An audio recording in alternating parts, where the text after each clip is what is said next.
Trump खुद को चालाक अगर समझ रहे हैं, अमेरिका को अगर खुद को ये समझ रहा है कि अभी भी वो सुपर पावर है, जो चाहे जैसा चाहे नियमों को तोड़ लेगा, शर्तों को मरोड़ लेगा, तो ईरान भी उससे कहीं ज्यादा सचेत है, सतर्क है। बिल्कुल ईरान के लिए, ईरान के आप देखें आपकी इस बात का जवाब पिछले 48 घंटे में आप नोट करिए। ईरान के आईआरजीसी से जुड़े जितने बड़े कमांडर्स हैं, ईरान के एयरफोर्स चीफ से लेके ईरान के आर्मी चीफ से लेके ईरान की जो national security supreme security council है उनके सचिव से लेके कम से कम 5 से 7 बड़े अधिकारियों के पिछले 48 घंटे में ये बयान आ गए हैं कि अमेरिका अगर कोई साजिश करेगा, अगर अमेरिका अगर धोखा देने की कोशिश करेगा तो करारा जवाब मिलेगा। जिसके बाद इंटरनेशनल सर्कल में यह सवाल पूछे जा रहे हैं, क्या ईरान को कोई ऐसी खुफिया जानकारी मिली है कि उसके खिलाफ कोई बड़ा एक्शन होने जा रहा है? देखिए, यह बिल्कुल कोइंसिडेंस नहीं है। आप देखिए, कल ईरान के एयरफोर्स चीफ ने यह बयान दिया, पहली बार उनका बयान काफी वक्त बाद एयरफोर्स चीफ का बयान सामने आया है कि कोई भी हरकत होगी तो उसका करारा जवाब दिया जाएगा। बिल्कुल, और ये भी कह रहे हैं कि हम अभी भी हमारी सेना तैनात है, शांति वार्ता के दौरान भी रहेगी। शांति वार्ता के दौरान और भी अलर्ट है, क्योंकि ये डोनाल्ड ट्रंप की हमेशा कहानी रही है कि वो बातचीत के बीच में हमला करते हैं, इसीलिए ईरान की सेना और तैयार है। लेकिन देखिए, जो बड़ा मुद्दा है वो ये कि आखिर ईरान के अधिकारियों की तरफ से ये बयान क्यों आ रहे हैं कि हमला हो सकता है, हम करारा जवाब देंगे, हम पलटवार करेंगे। ये बयान इसलिए आ रहे हैं, ऐसी चर्चाएं हैं कि शायद एक कोई बड़ा प्लान ईरान के खिलाफ जो है वो पकाया जा रहा है। और कौन कर रहा है ये प्लान? अमेरिका, इजराइल, क्या उसमें अरब देश भी शामिल है? ऐसा कोई भी प्लान जब भी बनता है तो वो बिना इजराइल और अमेरिका की आपसी सहमति के नहीं बनता। इसलिए ये कंफ्यूजन एकदम दिमाग से दूर कर देना चाहिए कि डोनाल्ड ट्रंप और नेतन्याहू में किसी तरह की लड़ाई है, या डोनाल्ड ट्रंप जो है वो नेतन्याहू की नहीं सुन रहे, या नेतन्याहू डोनाल्ड ट्रंप की बात नहीं मान रहे।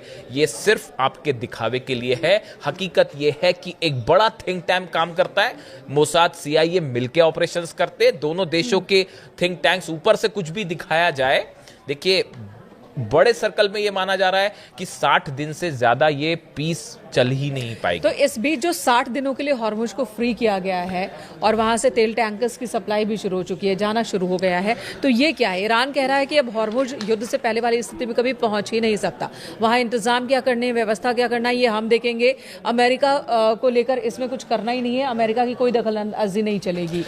देखिए, 60 दिन का ही वक्त लेकिन अमेरिका दे रहा है। हाँ, देखिए, 2 बातें हैं। पहली बात तो अमेरिका में चुनाव होने जा रहे हैं, उसको लेकर सतर्कता बरत रहे डोनाल्ड ट्रंप की, कहीं ऐसा ना हो कि इकोनॉमिक हालात बिगड़ जाएं और चुनाव हार जाएं। दूसरी बात यह है, वर्ल्ड कप चल रहा है फुटबॉल का, उसको लेकर तमाम दबाव है कि वर्ल्ड कप हो जाए, अगर वॉर हो जाएगा तो कई टीम खेल नहीं पाएंगी। दूसरी चीज वो है।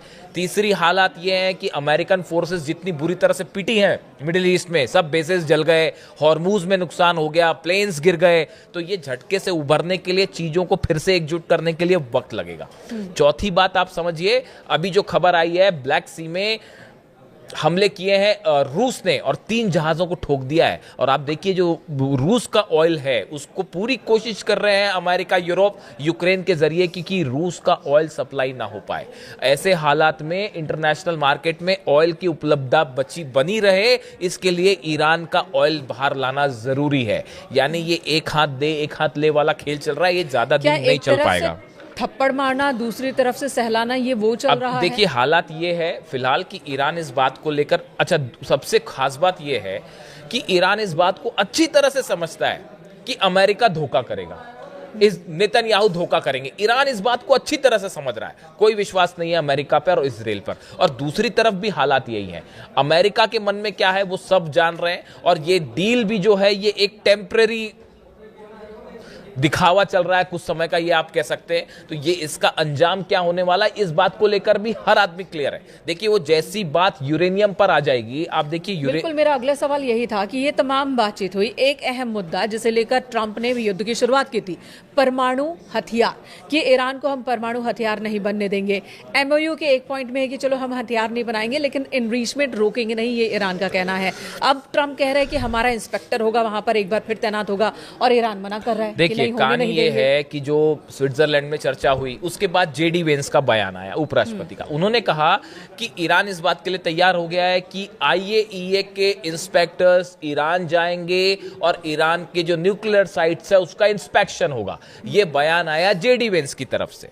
उनको फौरन जवाब दिया ईरान के विदेश मंत्रालय के प्रवक्ता इस्माइल बघाई साहब ने। उन्होंने ये कहा इस तरह का कोई कमिटमेंट फिलहाल नहीं हुआ है कि स्विट्जरलैंड में इस तरह की कोई अभी बात नहीं हुई है कि आईएईए वहां जाएगा या नहीं जाएगा। ईरान ने कहा यह एक ऐसा फैसला है कि आईएईए के इंस्पेक्टर्स को इस्फहान, नतांज या फोर्दो में आने देना है या आने नहीं देना है, इसका फैसला ईरान की संसद से होगा। इसका फैसला ईरान की सुप्रीम नेशनल सिक्योरिटी काउंसिल में यह बात रखी जाएगी, उसके बाद ईरान फैसला लेगा। अभी इस बारे में कोई फैसला नहीं हुआ। यानी उन्होंने जेडी वेंस को साफ साफ उनके दावे को नकार दिया, झूठा बता दिया। अब देखिए हो क्या रहा है। एमओयू को लेकर जो भी बात अभी तक स्विट्जरलैंड में हुई है बड़ी सुपरफिशियल बात है कि एक अंडरस्टैंडिंग के तहत काम किया जाएगा। एक कमिटी बनाई जाएगी जो ये देखेगी कि डील सही दिशा में चल रही है या नहीं। एक आगे का रोड मैप तैयार किया जाएगा। ये देखा जाएगा कि लेबनान में किस तरह से जो है वो संघर्ष का अंत किया जा सकता है। बड़े ही ऊपरी लेवल पर फिलहाल ये चर्चाएं हैं। इसमें न्यूक्लियर मुद्दे पर, यूरेनियम पर तो कोई चर्चा ही नहीं हुई स्विट्जरलैंड में। ऐसे में जेडी वेंस का यह दावा करना कि ईरान ने अलाउ कर दिया है कि वहां पर आईएईए इंस्पेक्टर्स जाएंगे, ये पूरी तरह से गलत बात थी। और इसीलिए ईरान ने इसका जवाब दिया कि भैया अभी तो ये बात ही नहीं हुई है इस मुद्दे पर, आप क्यों कह रहे हैं कि जो है वो आईएईए पहुंच जाएगा। क्या ये संभव लग रहा है आपको कि ईरान में, इस्फहान में आईएईए भी पहुंच जाए, उसके बाद अमेरिकी सोल्जर्स भी पहुंच जाएं और वहां पे खुदाई भी हो जाए और वहां यूरेनियम को, ये एक ऐसा मुद्दा है जो बहुत ही असंभव सी बात है। इसीलिए चाइना ये कह रहा है कि शुरुआती दौर में भले ऐसा लग सकता है कि सब कुछ ठीक है, लेकिन जैसे जैसे बातचीत आगे बढ़ेगी मामला डिरेल होना शुरू हो जाएगा। देखिए जब भी कोई जटिल मुद्दा होता है, वैश्विक मुद्दे होते हैं, ऐसा मुद्दा जिससे कई देश जुड़े हुए हैं, तो किसी नतीजे तक, किसी समझौते तक पहुंचना बहुत आसान नहीं होता है। सालों का प्रोसेस लग जाता है। अब यहाँ पर 4 टास्क ग्रुप बनाने की बात हो रही है, लेकिन जब किसी बातचीत की शुरुआत ही अविश्वास से हो, संशय की स्थिति में हो, तो उसका भविष्य क्या होगा? देखिए अमेरिका का जो डेलीगेशन था जो स्विट्जरलैंड गया, आपने तस्वीरें देखी होगी, वो सबके सब इस उम्मीद में बैठे थे शायद कि ईरान का जो डेलीगेशन आएगा वो हमसे हाथ मिलाएगा, या ईरान के जो लोग जो डेलीगेशन वहां पहुंचा था उन्होंने देखना भी कबूल नहीं किया उनकी तरफ। अब्बास अराक्ची साहब ने हाथ भी नहीं मिलाया। शहबाज शरीफ ये कोशिश करते रह गए कि किसी तरह से अब्बास अराक्ची जो है वो जेडी वेंस से हाथ मिला ले। अब्बास अराक्ची तुरंत मुड़े और वापस निकल लिए। 2 ऐसा मुल्क जिन्हें आपस में भरोसा नहीं है और बीच में मीडिएटर कौन है? पाकिस्तान, जिस पर किसी को भरोसा नहीं है। और देखिए कतर भी जो है, कतर के प्रधानमंत्री ने भी जेडी वेंस से हाथ नहीं मिलाया। यानी आप देखिए कितना बड़ा अविश्वास है अमेरिका को लेकर। इसीलिए अमेरिका में ये बात कही जा रही है कि अगर ये डील साइन हो गई, ये डील पे अगर बात आगे बढ़ जाती है, एमओयू डील में बदल जाता है, तो ये अमेरिका के इतिहास की सबसे बड़ी हार होगी और ये ईरान की अब तक की सबसे बड़ी जीत होगी। और अमेरिका को भी ये समझना चाहिए कि वक्त बदल गया है। सुपर पावर वाला जो उसका तमगा है बहुत ज्यादा दिनों तक सुरक्षा कवच की तरह काम करेगा नहीं। अमेरिका चाहेगा कि किसी तरह से जोर जबरदस्ती या फिर कूटनीति तरीके से सामने वाले देश को फंसा दे, तो ईरान वो देश नहीं है। अमेरिका सुपर पावर था, अब नहीं है। तो आपको मैं कहना चाहूंगा कि अमेरिका, बड़े सारे एक्सपर्ट्स ये कह रहे हैं कि जो सुपर पावर का तमगा था ये ऑलरेडी ईरान ने छीन लिया है। अब वो कम से कम अमेरिका के पास तो नहीं है। जिस देश के अगर बेसिस उड़ जाते हो आप, जो है 18 बेसिस नहीं बचा पाए, आप अरब देशों को नहीं बचा पाए। ईरान की मिसाइल्स जो है वो धमाकेदार, आपके पेट्रियट और जो थार्ड सिस्टम है उसको तोड़ते हुए वहां पर गिरती रही।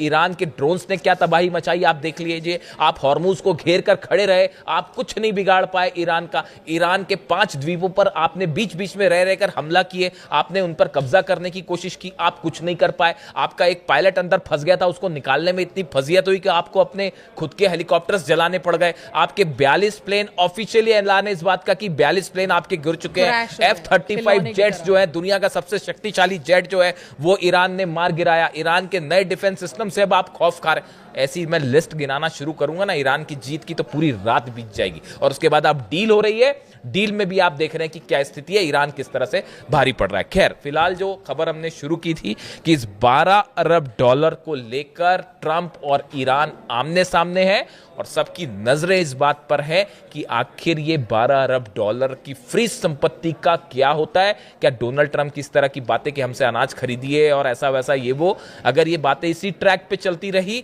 तो आप ये मानिए कि ईरान फिर से बातचीत को बंद भी कर सकता है। धन्यवाद मयंक। इससे जुड़ा जो भी अपडेट होगा आप तक पहुंचाएंगे। Thank you so much.